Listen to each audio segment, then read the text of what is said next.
Are you a new trader looking to improve your skills? Look no further. Here are the top 5 must-read books for beginner traders.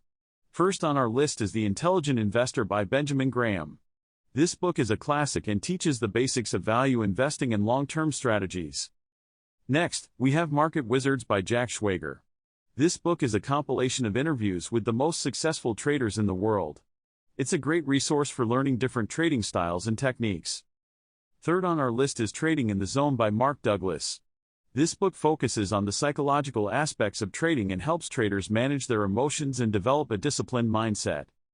Fourth is Technical Analysis of the Financial Markets by John J. Murphy. This book covers technical analysis and charts, and is a great resource for understanding market trends and patterns.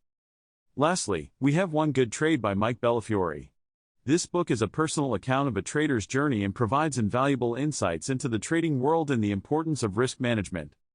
So, there you have it. The top 5 must-read books for beginner traders. We hope this list has been helpful to you. Thanks for watching and don't forget to subscribe to our channel for more trading tips and resources.